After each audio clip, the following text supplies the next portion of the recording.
are now listening to the War Report Podcast Network. What is up, everybody? Welcome back to the College Loop Podcast, episode 276 of the College Loop Podcast. I'm Larck, ABoyTech on Twitter. And before we get into today's show, I wanted to reach out and just say thank you, everybody, for 900 subscribers on YouTube. We were at 890 in the 890 to 899 range for about 2 weeks. So I was like, all right, when's it going to happen? When's it finally going to break? Finally did. Thank you all so much, all 904 of you, as I'm currently recording this. And I don't want to miss any of them if it happens in between the show, because just thank all of you so much for your undying support to what we're doing over here at the College Loop Podcast. And don't worry, it means we're getting right up close to 1,000 subscribers. So it goes from 3 numbers to 1K. It's the coolest thing ever. So starting off with just some news before we get into the Hugh Freeze press conference and some Tiger Talk stuff, because they kind of built into that a little bit. Auburn loses a commit to the class of 2025. Dante Core,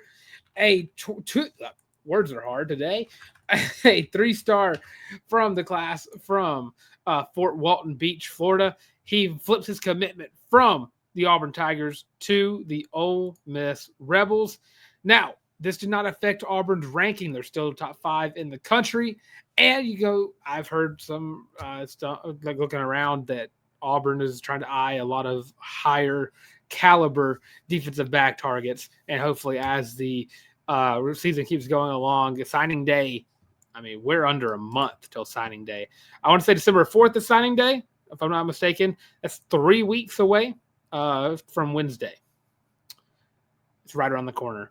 You got to keep all these guys on roster, or got to keep all these guys committed. So, yeah, with signing day right around the corner, it is now imperative that Auburn lands all these guys within that span, because holy cow, the damage that a 3-9, 4-8 season could potentially do to a recruiting class is detrimental to, what Hugh Freeze could do in year 3. But to speak of Hugh Freeze, talking about this week's press conference, of course, this week Auburn's back on our televisions on Saturday, taking on the University of Louisiana Monroe, the ULM Warhawks, at 11:45 a.m. And boy, it has gotten hard to get excited for an Auburn football game on Saturdays. And of course, I mean, the fans that go to the games, I fully support that. Go support these players. They're doing what they can. But as the game goes closer, of course, Hugh Freeze has a press conference. Some things that he talked about: Payton Thorne did not practice at all last week because he got injured against Vanderbilt, his throwing shoulder, I believe he said on the quarterback run play they called whenever they backed up to the end zone. And that kind of irked me a little bit, because of the fact you saw that his shoulder was like hurting and was still put in the game to pass the ball instead of either running the ball for the remainder of the game, or of course the opportunity to get the other guys in. Now, he was asked about the potential of switching quarterbacks, and he said it kind of just depends on how Payton Thorne feels this week. If his shoulder isn't up to it, Hank Brown, Walker, Holden will go in. They all got reps this week. He talked about that on both the press conference and on Tiger Talk, but it's up to Payton, is what he said. If Payton thinks he can do it, if the shoulder isn't, as hurting as it could be, because he didn't practice for all of last week, then Payton Thorne will be the quarterback on Saturday. But he also says you got to look at the bigger picture here. You got to get some of the younger guys in. I said it last episode that it could be a big deal to get Hank Brown back in there. That way you can help build his confidence back. That way you don't feel pressure for him to leave. That's something that scares me about not letting Hank Brown get another shot, is the fact that he could potentially transfer out because the confidence level was shot. So interesting game ahead. If Payton Thorne's not 100%, and Hank Brown goes out there and balls out, What do you do for the Texas A&M game? Do you put Payton Thorne back out there? Do you give Hank Brown another shot? Do you, for ULM, what do you put Holden Gerner out there? Do you put Walker White out there? These are opportunities for Auburn to experiment, because I talked about there have been a few teams around the nation who've gone to their freshman quarterbacks, who've gone to their fourth string quarterback, who've gone to the guys who were playing scout team linebacker not too long ago. I think Iowa just had that, where their guy was playing linebacker on a scout team like a few weeks ago. Now he threw a touchdown pass this past Saturday. Just things to look at here. And another big thing that Hugh Freeze talked about, and this is one of the things I talked about with it being a scary thing as we get closer to season end, is the transfer portal. So Hugh Freeze mentioned he's already recruiting his players back to the team. And that's something with the transfer portal of today, NIL and all this stuff. And believe me, I'm all for NIL. I'm all for giving guys opportunities to, go where they need to go. Transport, I'm okay with. But it's the recruiting players mid-season that I can't get with. That's such an annoying and what I would consider to be like a dirty tactic, is trying to recruit guys off of someone else's team while that team is still playing football. It's disgusting that teams are doing that. That's what Hugh Freeze was talking about. Hopefully Auburn's not doing that. I just really hope. It's something I just wish there was more regulation with the whole everything with college football. And that's something the NCAA needs to get fixed. Diego Pavia is already suing the NCAA for messing up with his ability to play for next year. Just a terrible organization that needs just to be torn down. It's stupid. Just let the conferences run everything at this point. But what Hugh Freeze said in Tiger Talk, he said that the staff and him would be naive not to assume that 2024 guys, Cam Coleman, Perry Thompson, Malcolm, all those guys in that 2024 class aren't getting calls from other teams. And Hugh Freeze even mentioned that he had a friend who's a head coach called him and said that he heard that his player is already planning on transferring out to will look towards Auburn to potentially transfer to. Now, he talked about that and laughed about it a little bit after going on the spiel about, don't call my players, don't do this. But yeah, I'm really hoping this is not something I wish there was a way to actually track this in the college football world. Like, hey, but you can't do that. It'd be illegal, I guess. But there's got to be some kind of regulation to the transfer portal, because the portal recruiting should start after the players enter the portal, not before, not while after they sign the dotted line on their letter of intent to play from high school to the first year of their college. That span should have happened. Caden Proctor stuff, I think, is a great example of this, because he even mentioned, he said in an interview, he eventually he entered the portal, he transferred to Iowa, then he transferred back to Alabama. While he was at Iowa, there was that clip that went viral of him saying, hey, Iowa was in constant contact with me all throughout the season, asking me how I was doing, all that stuff. That right there should have caused some kind of investigation and should have done something to Kirk Ferentz in Iowa for that whole issue. So more players, if you start cracking down on that, then other coaches won't do it. If you have postseason bans, scholarships get taken away, stuff like that. I mean, stuff you have to do in order to keep your sport cleaner than it is.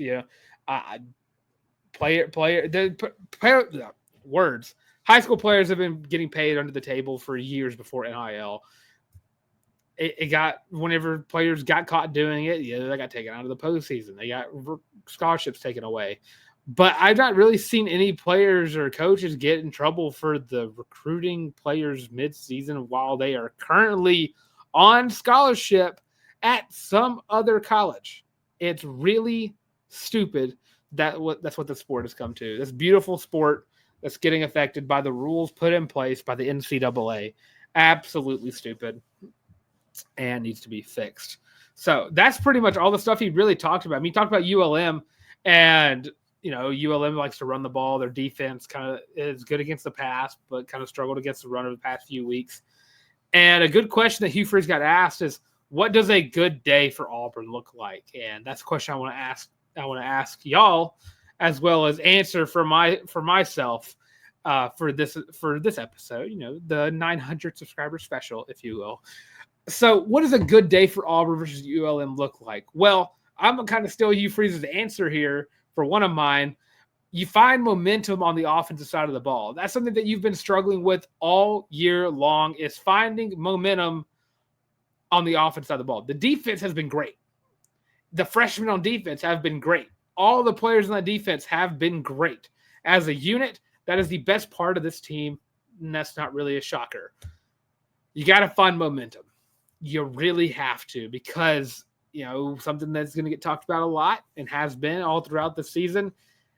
Field goals are so far in between for Auburn at this point that 4th and 2 on the 45-yard line, you either punt it or you're going for it. You talk about the 35-yard line. You either punt it or you go for it. That's the issue with Auburn's offense now, is that you don't have 3 points that you can just put out there. You don't have a gimme anymore. And this offense has been so bad about getting on the scoreboard that now you have to get probably overly aggressive when it comes to 4th downs. And he talked about that on Tiger Talk, like looking at the analytics, the stuff that like Lane Kiffin kind of made popular, because he started going for on 4th down a lot before he started sending squirrels on the field instead of faking injuries, which is a hilarious conspiracy theory in the college ball world, which I'm all for. There's a lot of squirrels in Auburn's campus, so you can take advantage of that too. But another thing that needs to happen, and of course momentum is going to play into this a little bit, run the ball. I don't care who's in at quarterback. I don't care if Tom Brady found another year of eligibility in college and decided he wanted to give college football a shot at Auburn for this game. Run the football. I don't believe for a second that Jarquez Hunter was gassed last week. I don't believe it. One of the most physically fit players I have ever seen in an Auburn jersey. Don't believe for a second he was gassed. Don't think for a second he needed a break. Run the ball with Jarquez Hunter. Jarquez is the most deserving of a 1,000-yard season of an Auburn player that I have seen maybe ever. Stuck with the team for 4 years. Came back to raise his draft stock. He's 87 yards away from 1,000 yards. Let him get there this week, please. Run the football. Run the football. 3. These are all going to be offensive side of the ball answers if you're unaware. I am perfectly fine with how the defense has been playing football. This offense just needs a lot of work. And we talk about the quarterback situation. I'm not going to make a quarterback I'm not making quarterbacks an answer in this one. I don't care who you put in at quarterback. I just want to see Auburn play a healthy brand of football on the offensive side of the field. 3rd thing, might be probably the last thing. 3rd thing, last thing. Get your future playmakers put into your present game plan. Keandre Lambert-Smith, keep him on the field. Keep him on the field in that regard. He's going to get drafted. It's going to look great. It's going to be Keandre Lambert-Smith, Auburn, wherever he gets drafted to. Cam Coleman, Perry Thompson, Malcolm Simmons, Bryce Kane. Get those guys on the field at whatever cost you need to. Perry Thompson, of all those, more than anything. Cam Coleman's a starter. Malcolm is a starter. Get Perry Thompson on the field. I don't understand what it has been that has caused Perry not to be put on the field more. And yeah, I understand he came in late. He probably didn't know the playbook right away. It is, what is it now? Auburn's played 9 games, 2 bye weeks. Week 12 of the college ball season. He can run a streak route. He can run a curl. He can run an out route, an in route, a slant. Perry Thompson can run those routes. We saw game 1. He went in and he had about 80 yards. Perry Thompson needs to be utilized more in this Auburn offense. There are 3 games left into this season, and we just talked about how you have to recruit your team back every year. You got to get those guys who you have underutilized to get the picture that they are going to be future pieces on a good Auburn team. And you talked about the 2025 class. You told them, sold them on the dream that they are going to be good next year, that all we need is 2025 guys. That's the last pieces of the puzzle. Turn things around next year. But you have to keep these guys on the roster that you got from the past few recruiting classes. And the best way to do that is to get them included into the game plan. Get Perry Thompson on the field. If it doesn't look great, then I guess you can prove your point. But I find it hard to believe that Perry Thompson would not go on the field versus ULM and would have the possibility to absolutely take it over. Kid is different. So let's get him on the field. And of course, defense side of the ball, no complaints whatsoever. DJ Durkin's done a great job over there. So yeah, that's my things. 3 things. 3 simple, easy things. Run the ball. Perry Thompson. Momentum. It's all on Hugh. 3 games left into this year. You win out. You go to a bowl game. You go 2-1. You beat a ranked SEC team in the last 3 games. If you just split one of the SEC games, and then you're 5-7, and that looks a lot better on paper. 4-8, 3-9. You don't want to finish with those. You'll lose a lot of hope that way. So, yeah, that's pretty much it for the Auburn football segment. We're going to go do a quick little round of our power rankings on the other side of this break. And then after that, we'll, of course, talk about Auburn basketball, women's basketball, and talk about Auburn soccer. So hold on after this break, and we'll be right back. Are you tired of having to rummage through just clothes after clothes after clothes, looking for something to wear? Are you tired of your friends making fun of you for your terrible fashion sense? Well, do we have the shirt for you? Go to thewarreport.com, get your laptop out and do it right now. Go to the shop and get your very own Feelin' Loopy t-shirt as well as your college loop hat, and you can get both of them for only $25 each. Plus shipping and handling, of course. But with that, now back to your regular scheduled program. And of course, that's on the warpboard.com. First page, college loop hat. Second page, Feelin' Loopy t-shirt. And that's just one of the ways you can support the show. Of course, the first way, the best way to support the show over here at the College Loop is, of course, liking, commenting, and subscribing. Leave your thoughts. What do you think the Auburn football team needs to do on Saturday to walk out of Jordan-Hare Stadium with their heads high, ready to play these last 2 SEC games versus a ranked A&M team and a right now on fire Alabama team in Tuscaloosa? So let me know what you think below in the comment section. So the SEC took a lot of damage, self-inflicted, if you will. This past week, Georgia lost. LSU got blown out by Bama, and Vanderbilt finally got beat. South Carolina found a way to be what Auburn could have been this year, and that hurts me down to my core. That South Carolina right now is what Auburn should be: 6-3 going forward. 4-3 in the conference. Auburn, alas, 3-6, 1-5. So, going into my power rankings, at number 16, as where they have been probably most of the season at least, Mississippi State. Just overall bad team. 15, I have Oklahoma. Also bad team. 14, I have Kentucky.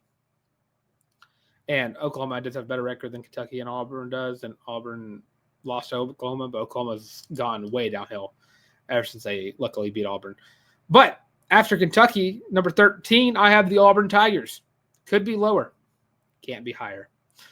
12, I had the Florida Gators. If the DJ Lagway was there, who knows where they would be at, because they might have beaten Georgia with Lagway.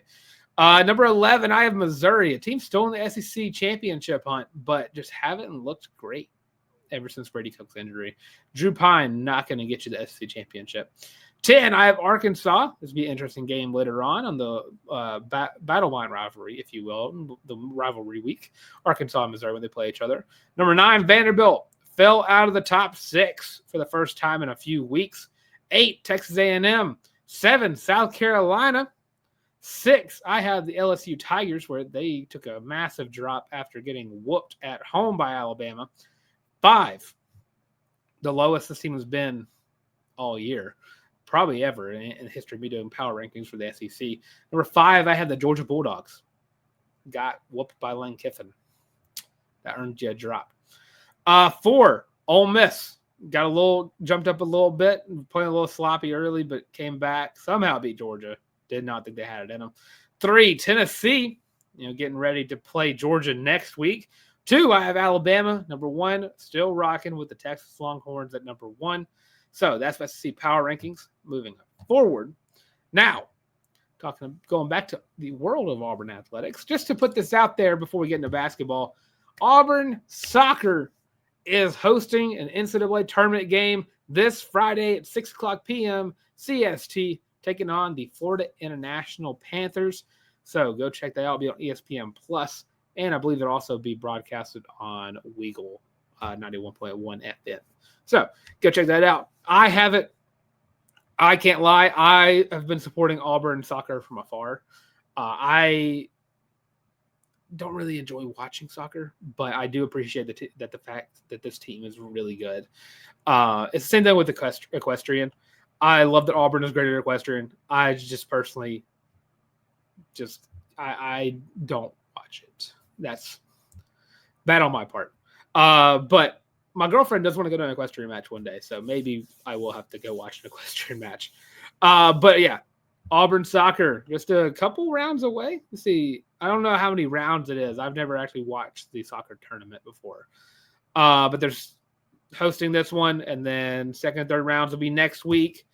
After that, Elite 8 the next week, and then after that, you have the College Cup in North Carolina. So hopefully Auburn gets all the way. It'd be nice to have some more teams that can win championships at the University of Auburn, at Auburn University, after golf did it last. Was it last? It was spring. I was trying to remember. I'm trying to eclipse the athletic years together. So Auburn basketball taking on Kent State. Men's basketball taking on Kent State on Wednesday the 13th.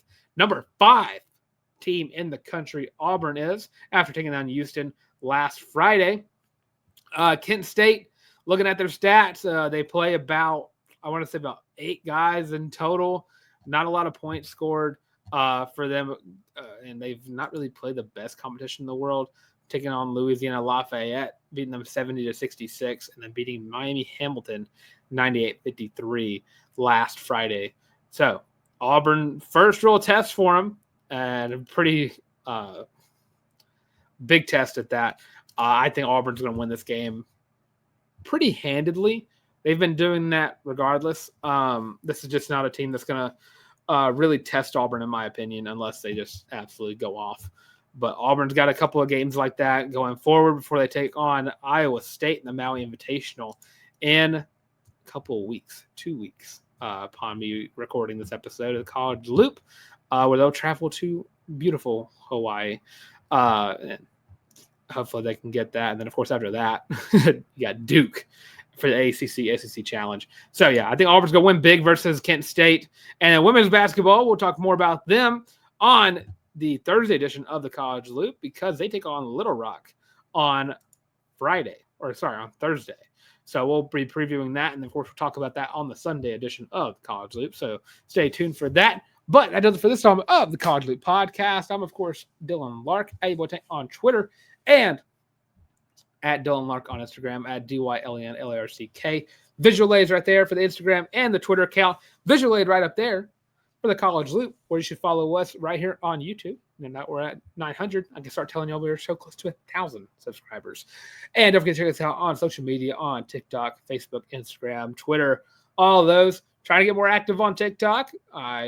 If you haven't noticed already, I've been posting a couple videos a day, trying to get some more engagement over there, trying to bring those guys over here. Short form content and long form content, always a great transition. So with that being said, thanks for watching this installment of the College Loop Podcast. And as always, I'm trying to get my outro stuff going on. And as always, War Eagle.